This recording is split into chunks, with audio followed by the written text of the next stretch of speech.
Hey folks, just a quick video about some new puzzles that I've bought. We've got the QiYi Ivy Cube, the Shengshou stickerless Dino Cube, and the QiYi stickerless Dino Cube. Let's start with the Ivy Cube. This is a great corner twister for beginners. I recommend if you're wanting to get into these puzzles, this is the one to buy. It's nice and cheap, it's stable, it's easy to turn, and it's easy to learn. Currently I'm averaging about 6 seconds, so not very fast at all. Current really fast times, you're looking at maybe sub 2 average and sub 1 single. Just a lovely puzzle all in all. Comes in stickerless and white plastic as well. Just a really nice puzzle. Here's a quick sound check.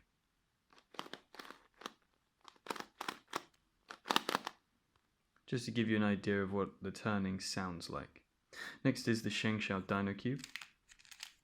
This is very similar to the other Dino Cubes that I have. However, this one has a very funny feeling on the outside plastic. It's got a kind of sort of frosted texture to it. I don't mind it, although I find that my hands slip a little bit when I'm solving.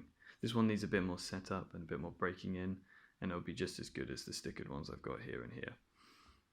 This is the QiYi Dino Cube, very new puzzle, only came out a few weeks ago. Again, has some frosted plastic for the stickerless, which again, I think what I'll do is I'll buy a stickered version of this puzzle, because I just prefer the stickers, to be honest. It's very smooth, it's very stable compared to the Shengshou, but I don't know if I like it more. What I'll do is I'll try and break them in over the next few weeks and give you more detailed thoughts at some point. If you'd like, by the way, if you'd like me to do a video sort of comparing all the different Dino Cubes on the market, just let me know down in the comments please, and I will try and provide.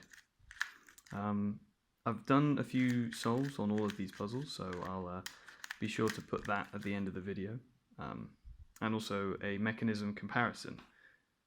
So we'll start by looking at the centerpieces.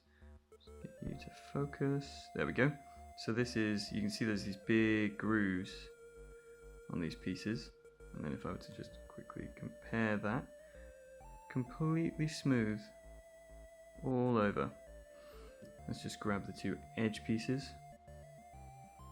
The major difference is that the size of these torpedoes is just wider on,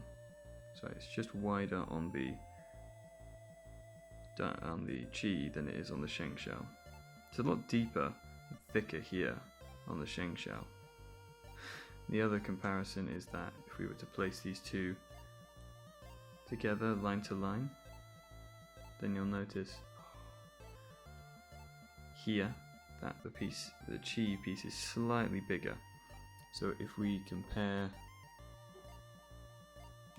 the holes, you see here that the Shengshou has a much bigger hole than the QiYi does. I don't know how much of a difference this really makes in terms of stability. Oops, sorry. But I think it's minimal, but that could be something that influences your preference.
Here are the three mechanisms. We've got the stickerless Shengshou. No, we haven't.